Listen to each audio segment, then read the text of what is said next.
खुलुमबाय नोंथांमोनखौ बयखौ बरायबाय दिनै 13 आगस्ट 2023 बाराय जेबो रबिबार फैदो दिननि खौरांफोरखौ बेखेवनोसै। धुबुरी जिल्लानि सिङाव थानाय बिद्यापारा बाटिगाव ओनसोलाव सासे 12 बोसोर बैसोनि हिनजावसा गथ'खौ गावनि न'आव लांनानै जिनाहारि खालामग्रा दायनिगिरिखौ पुलिसआ एरेस्ट खालामबाय आरो बे जाथायखौ दायनिगिरिया थांनाय दान मोननै सिगांनो खालामदोंमोन। उनाव हिनजावसा गथ'नि गोरबोआव गथ' थानायनि उनावसो गासैबो जाथाया सोराङाव फैदों आरो जाथायखौ खालामनानै दायनिगिरिया खारखोमानानै दंमोन, नाथाय पुलिसआ बेखौ गोलाव सम नागिरनायनि उनाव एरेस्ट खालामबाय। हमजानाय दायनिगिरिनि मुङा जाबाय आसिफ साहेब।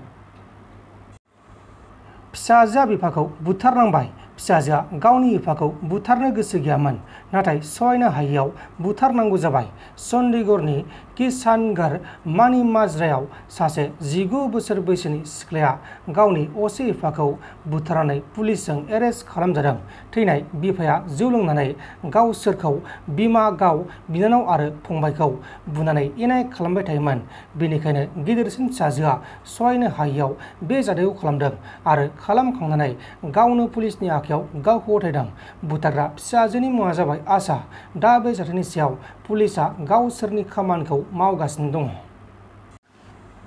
डिब्रुगड़ जिल्लानि सिङाव थानाय साबुआ ओनसोलाव बिसिया गावनि असे फिसायखौ हा जावग्रा गोफार बेसादजों गाग्लोबनानै इनाय बुथारदों। बुथारजानाय फिसायनि मुङा जाबाय जगेश्वर मिर्दा आरो बुथारग्रा बिसिनि मुङा जाबाय मन्जु मिर्दा। रिपर्टनि बायदिब्ला बिसि आरो फिसायनि गेजेराव नखरनि बाथ्राखौ लानानै नांलाय खमलाय जानायाव बे जाथाया जादों आरो उनाव गासैबो जाथायखौ डिब्रुगड़ पुलिसआ खौरां मोननानै जाथायसालियाव थांनानै दायनिगिरिखौ एरेस्ट खालामनाय जादों।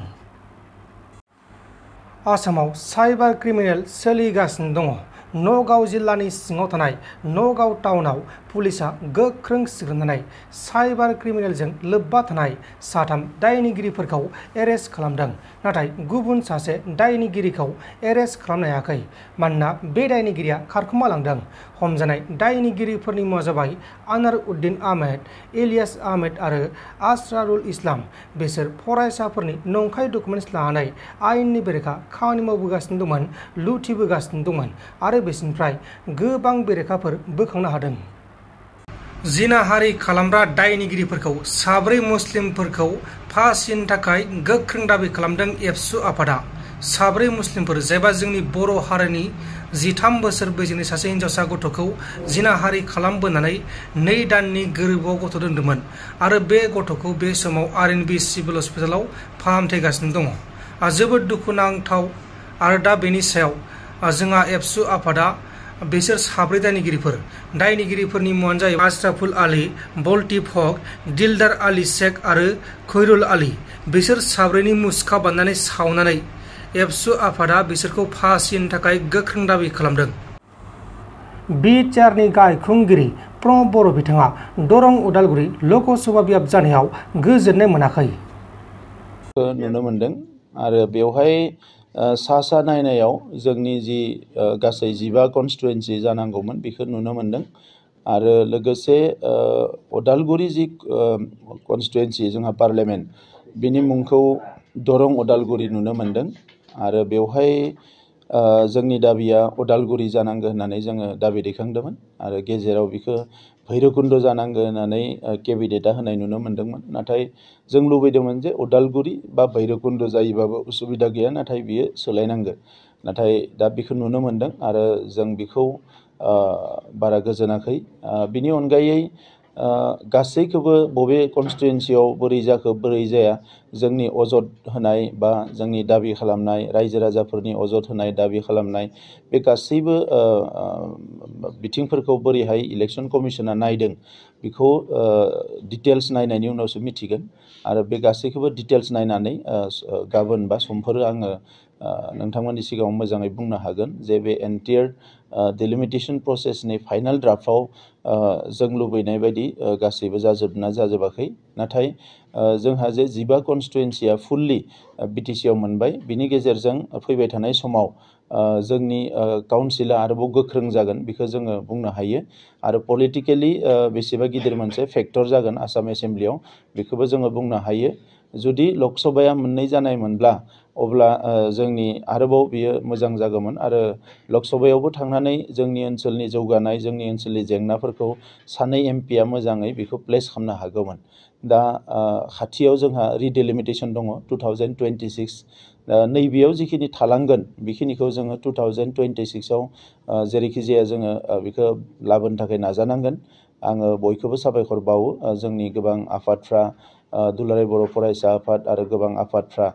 जयैनो बायदिसिना दाबिफोरखौ लाबोदोंमोन जे जोंनि ओनसोल जोंनि माहारिनि सार्थखौ लानानै दा बेवहाय इलेक्सन कमिसना बेसेबां बेखौ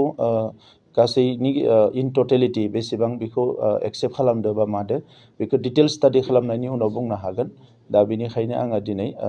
आंनि जास्ट अपिनियनखौल' होदों जे बे प्रसेसखौ जोङो नुनो मोनबाय फाइनाल ड्राफ्टखौ नुनो मोनबाय नाथाय बिनि डिटेल्सखौ बबे गामि बबे भिसिडिसि गासैखौबो नायनानैसो मोजाङै बुंनो हागोन एमएलए सेगमेन्टनि गेजेराव जोङो बारायनायनि थाखाय बेखौ डिमान्ड होबाय थादोंमोन नाथाय बिथांमोना बेखौ बारायाखै आं निस्सय मिजिंथिगोन जे रिडेलिमिटेसन जायोबा बियो बारायगोन आरो बिनि गेजेराव माबाफोर कनस्टिटिउसनेल एमेन्डमेन्ट नांगौ माबा चेन्जेस नांगौ बेखौ खालामना लानानै रिडेलिमिटेसन जानाय लोगो लोगोनो जाहाथे बेखौ जोङो बारायनो हायो बेनि थाखाय जोङो जेरैखि जाया नाजागोन 2026 बेखौनो जोङो मिजिंथिगोन आरो जोङो आसा फारिगोन मानोना जोंनो नांगौ आरो खावसे खावसे थायोब्ला बे उसुबिदा जायो आगोलाव जेरै एमएलएफ्रा गोबां एमएलएआ खावसे बिटिसिआव आरो खावसे बाहेरावमोन कनस्टिटुएन्सिया बै समाव खामानि मावनायाव गोबां उसुबिदा जादों दा जोंनियाव 15 एमएलए सेगमेन्टआ एसेम्ब्लिया जेराव फुरा फैबाय बेवहाय जोंहा गोबां लाब जादों थिग बेबायदिनो लकसभायाबो मोननै सम्पुर्ण जायोब्ला जोंहा गोबां लाब जागोन जोंनि सानै ओनसोलनिफ्राय देरहाना थांनानै बे सानैबो बड'लेण्ड ओनसोल जौगानायनि थाखाय बड'लेण्ड ओनसोलनि जेंनाफोरखौ लानानै गासैखौबो माने बिथांमोना मोजाङै प्लेस खालामनो हागोन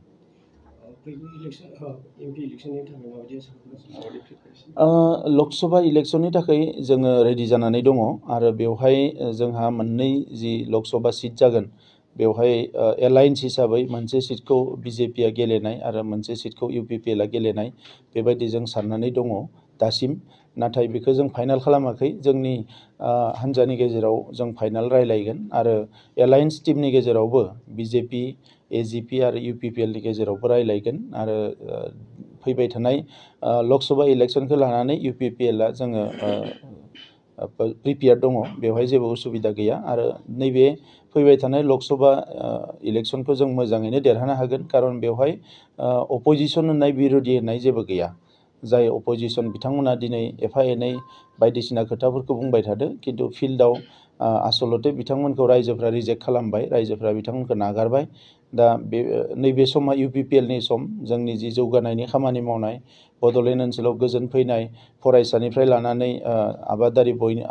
आइजोफोर जौगानाय जिखिनि जों खामानिफोर आखायाव लादों बेखौ लानानै रायजो राजाफोरनि गेजेराव जोबोद गोजोननाय दङ आरो फैबाय थानाय लकसभायाव जोङो जोबोद मोजाङैनो देरहागोन आरो बेनि उनाव जायफोर इलेक्सन फैगोन बेफोरावबो इउपिपिएलआनो बे ओनसोलाव जोबोद मोजाङै देरहागोन खाथियाव फैगासिनो दङ सार ओनसोलाव जायगा लायै जायगा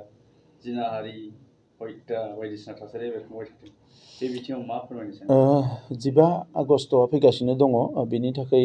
प्रसासना पुरा प्रिपेयार दङ नाथाय जि सोंलुखौ लाबोदों जे जिनाहारि बायदिसिना जादों बियो जोबोद दुर्भाग्यजनक बियो लासै लासै